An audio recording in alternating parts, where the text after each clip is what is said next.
मैं जितेंद्र और आप देख रहे हैं हमारा YouTube channel crime story world. तो चलिए दोस्तों शुरू करते हैं आज की कहानी। आज की कहानी सुनने से पहले आप लोगों से अनुरोध है हमारे चैनल को लाइक करें, सब्सक्राइब करें और बेल आइकन दबाना बिल्कुल मत भूलें। चलिए दोस्तों शुरू करते हैं आज की कहानी। आज की कहानी है इजराइल और फिलिस्तीन के बीच हो रहे विवाद की। यह लड़ाई पूरी एक जमीन के टुकड़े के लिए है जो कि 1948 से पहले सिर्फ फिलिस्तीन के पास था और इससे पहले इजराइल देश भी नहीं था, क्योंकि 1948 में जब अंग्रेज़ों से फिलिस्तीन आज़ाद हुआ तब यहाँ पर यहूदियों की ज़्यादा आबादी थी। इसलिए यूएन ने यह तय किया कि इस देश को दो भागों में बांट दिया जाए। इसी तरह अंग्रेज़ों ने इस देश को दो भागों में बांट दिया, जो कि एक हिस्सा इजराइल को और दूसरा हिस्सा फिलिस्तीन को दे दिया गया। और यह सब हुआ इसलिए क्योंकि यहूदियों का कोई देश नहीं था, इसलिए यह देश इजराइल यहूदियों को दिया गया था।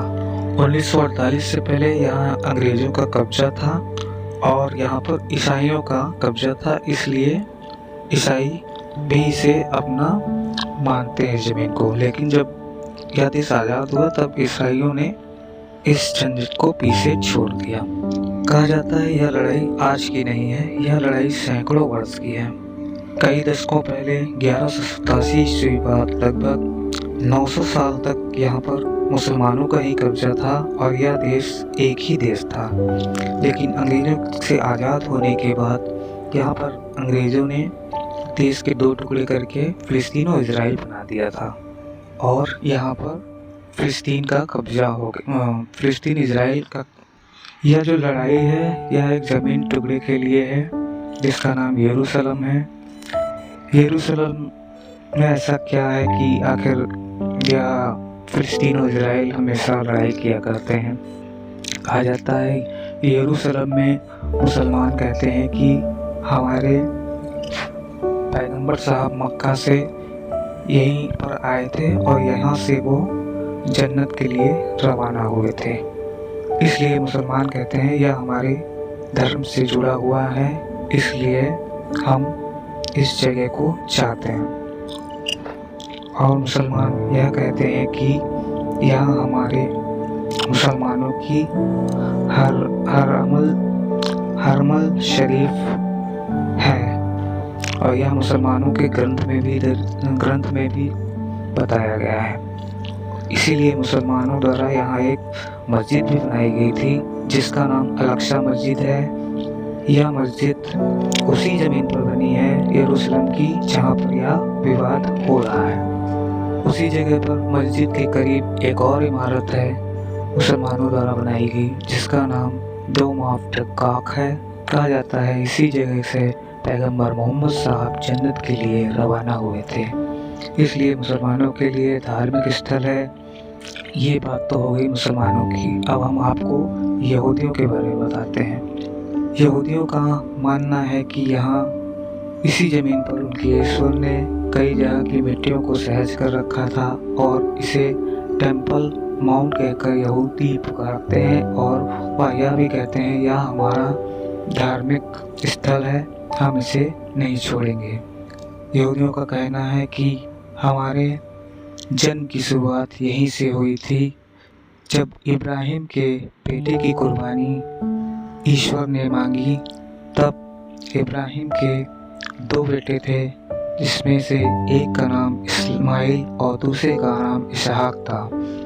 और तब जब कुर्बानी मांगी गई तब इब्राहिम ने अपने बेटे इसहाक की कुर्बानी देने के लिए कहा, लेकिन जैसे ही इसहाक की कुर्बानी होने वाली थी उसी समय इसहाक की जगह पर एक भेड़ आ गई और उस भेड़ की कुर्बानी हो गई।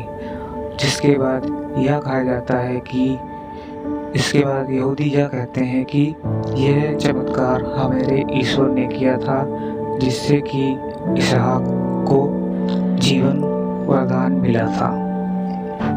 जिस इसहाक को यहूदियों के ईश्वर ने बचाया था उसी का एक बेटा हुआ जिसका नाम जैकब था। जैकब का दूसरा नाम इजराइल रखा गया था। अब इजराइल की कहानी यहाँ से समझिए। इसहाक का बेटा जैकब, जिसका दूसरा नाम इजराइल था, उसके भी 12 बेटे थे, जिनको 12 ट्राइब ऑफ इजराइल के नाम से जानते हैं। यहूदी का मानना है कि इसी की वजह से यह देश बना इजराइल, जो कि उनके ईश्वर की देन है। और इजराइल कहते हैं कि यह लैंड ऑफ इजराइल है, और इसे लैंड ऑफ इजराइल आज से नहीं, काफ़ी समय से लैंड ऑफ इजराइल ही कहा जाता है। इसलिए यहाँ पर हम कब्जा नहीं छोड़ेंगे। अब आते हैं, आखिर क्रिश्चियन इस पर अपना दावा क्यों दिखाते हैं। क्रिश्चियन कहते हैं कि यह ज़मीन हमारी होनी चाहिए, क्योंकि ईसाइयों का मानना है कि इसी ज़मीन पर हमारे ईश्वर को फांसी दी गई थी, और यहाँ पर हमारे ईश्वर ने, ईसा मसीह ने उपदेश दिया था, और यहीं पर वह दोबारा जिंदा भी हुए थे। इसलिए ईसाई भी यह अपने धार्मिक स्थल को, यह अपना धार्मिक स्थल बताते हैं। अब आखिर में आपको हम बताते हैं कि यह ज़मीन है किसकी और किसके कब्जे में है। कहते हैं जब 1187 से 900 साल तक यहाँ मुसलमानों का ही कब्जा था, लेकिन 1948 में जब इस देश का बंटवारा हुआ, तब इस देश को 2 भागों में बांटा गया। लेकिन यह विवादित ज़मीन यूएन में जब यह मुद्दा पहुंचा, तब यह विवादित ज़मीन पड़ोसी देश जॉर्डन को दे दी गई, और यहाँ की देख रेख उसी देश के मुसलमान करते थे। और यह भी कहा गया कि यहाँ कोई गैर मुस्लिम नहीं रह सकता, लेकिन इजराइलियों को यह बिल्कुल मंजूर नहीं था। इसलिए यह लड़ाई हमेशा होती रहती है। और इसके कुछ समय बाद यूएन में दोबारा फैसला हुआ कि हाँ, यहाँ पर मुस्लिम नॉन मुस्लिम सभी आ सकते हैं। जिस तरह अंग्रेज़ों ने हमारे यहाँ विवाद किया, हिंदुस्तान पाकिस्तान बनाया और कश्मीर को एक विवाद में डाल दिया, उसी प्रकार अंग्रेज़ों ने वहाँ भी यही विवाद कर दिया था। यहाँ पर अंग्रेज़ों ने इस देश को 2 ज़मीनी टुकड़ों में बांटा, जो कि लिखित में बांटा गया था। अंग्रेज़ों ने फिलिस्तीन को 48% हिस्सा दिया और इजराइल को 44% हिस्सा दिया। बाकी का हिस्सा वह जॉर्डन देश की देख रेख में छोड़ दिया गया, जो कि यरूशलेम एक विवादित ज़मीन है, क्योंकि इजराइलियों का कहना है कि हम यरूशलेम को अपनी राजधानी बनाएंगे। उधर फिलिस्तीन भी कहता है कि यरूशलेम को हम अपनी राजधानी बनाएंगे। लेकिन यूएन में यह जब फैसला पहुंचा, तब कहा गया कि ना यह फिलिस्तीन को दिया जाएगा और ना ही यह इजराइल को दिया जाएगा, क्योंकि अगर यह जगह किसी एक देश को दी गई तो यहाँ पर विवाद जरूर होगा। लेकिन हमेशा कुछ ना कुछ विवाद होता रहता है, क्योंकि यूएन का यह फैसला ना इजराइल मानना चाहता है और ना ही फिलिस्तीन मानना चाहता है, क्योंकि यह जगह जॉर्डन के कब्जे में है। लेकिन वहाँ पर यूएन समझौते में इजराइल ने यही कहा था कि आप अपनी आर्मी नहीं बनाएंगे, इसी के चलते उन्होंने उस कब्जे को छोड़ा था। इसलिए जब आप देखते हैं कि वहाँ पर हमेशा जब लड़ाई शुरू होती है तो ईंट पत्थर दंडों से शुरुआत होती है, क्योंकि फिलिस्तीन की कोई अपनी फौज नहीं है, लेकिन वहाँ पर एक संस्था कार्य करती है जो कि हमास है, जो कि अपने आप को फ्रीडम फाइटर बताते हैं, जबकि अन्य देश उसे दहशतगर्द आतंकवादी कहते हैं। यह लड़ाई गाजा पट्टी की है। गाजा में सिर्फ और सिर्फ हमास का ही कब्जा है, जो कि फिलिस्तीन की एक संस्था है। लेकिन फिलिस्तीन खुलकर यह कभी नहीं बताता कि हमास हमारी ऑर्गेनाइजेशन है या है कि नहीं है। यहाँ पर क्योंकि इजरायली पुलिस तैनात रहती है, मगर बिना किसी हथियार के ही तैनात रहती है। यहाँ पर अब सभी मुसलमान और इजरायली जा सकते हैं, लेकिन मुसलमानों को यह पसंद नहीं है कि यहाँ पर इजरायली आए। हर जंग के बाद इजराइल फिलिस्तीन की कुछ ज़मीन अपने कब्जे में करता रहता है, और इसे करते करते लगभग फिलिस्तीन के पास जो कि 48% हिस्सा दिया गया था, उसको इजराइल ने धीरे धीरे 36% अपने नाम कर लिया है। और अब यहाँ पर केवल 12% हिस्सा फिलिस्तीनियों के पास बचा है और यह फिलिस्तीन के 2 हिस्से हैं, जिसमें एक हिस्सा वेस्ट बैंक है और दूसरा हिस्सा गाजा है। गाजा ही विवादित जमीन है।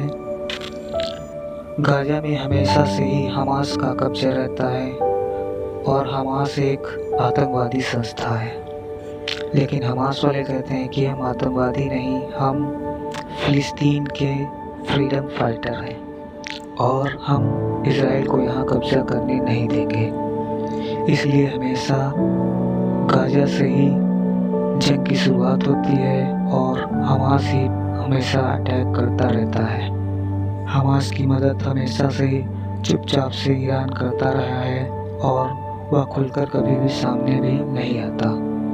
इसी तरह एक और ग्रुप है जिसका नाम है हिजबुल्ला, उसको भी ईरान का सपोर्ट मिलता रहा है और इस बार भी हिजबुल्ला इस जंग में कह रहा है कि हम हमास के साथ हैं, क्योंकि जब यूएन में फैसला हुआ था तब इजराइल ने शर्त मनवाई थी कि फिलिस्तीनी अपनी कोई भी आर्मी नहीं बनाएंगे और इस बात को फिलिस्तीनियों ने मान भी ले लिया था। इसलिए जब जंग शुरू होती है तब वहाँ की कोई फौज तो है नहीं, लेकिन वहाँ के कुछ आतंकवादी ही हमेशा से इस लड़ाई की शुरुआत करते हैं। इजराइल के पास लगभग 2 लाख की आर्मी है और जो कि हमेशा युद्ध के लिए तैयार रहती है और इजराइलियों को बचपन से यह सिखाया जाता है कि वह सब बच्चों को यह सिखाया जाता है कि उनके स्कूल में भी पढ़ाया जाता है कि हमें किस तरह से इजराइल को बचाना है और क्या करना है। इजराइल के स्कूलों में बच्चों को मिलिट्री ट्रेनिंग भी दी जाती है, जिससे चलते इजराइल को यह फ़ायदा है कि उसके 30 लाख एक्स्ट्रा फौज जो कि हमेशा तैयार रहती है। वहीं दूसरी तरफ फिलिस्तीन के पास कोई फौज नहीं है, तब भी फिलिस्तीन हमला करता रहता है और जब हमला करने के बाद इजराइल का हमला होता है जो कि बहुत ही ज़्यादा होता है, इसके बाद फिलिस्तीन का रोना धोना चालू हो जाता है। इस बार जो हमला हुआ है हमास ने ही शुरुआत की है और 50 सालों के बाद लगभग इजराइल का इतना बड़ा नुकसान हुआ है, क्योंकि इजराइल की खुफिया एजेंसी मोसाद को हर बार पता चल जाता था कि हमास क्या कर रहा है, क्या करने वाला है, लेकिन इस बार हमास का ध्यान पूरी तरीके से हमास पर नहीं जबकि ईरान पर था, इसलिए हमास ने यह हमला कर दिया। अब देखिए यहाँ पर क्या होता है। अब इसके बाद हुआ यह है कि इजराइल के प्रधानमंत्री ने अपनी इमरजेंसी सरकार बना दी है, जो कि उसमें विपक्ष के भी नेता हैं, वो आपस में सलाह मशवरा करके यह निर्णय ले रहे हैं कि इस हमले से कैसे बचा जाए और क्या करा जाए। तो आगे देखिए क्या होता रहता है, इजराइल क्या करता है, यह कहानी हम आपको बताते रहेंगे। और आप लोगों से निवेदन है, हमारे वीडियो को ज़्यादा से ज़्यादा लाइक करें, शेयर करें और सब्सक्राइब करें और बेल आइकन दबाना बिल्कुल मत भूलें, ताकि आने वाली कहानियों का नोटिफिकेशन आपको मिलता रहे। धन्यवाद।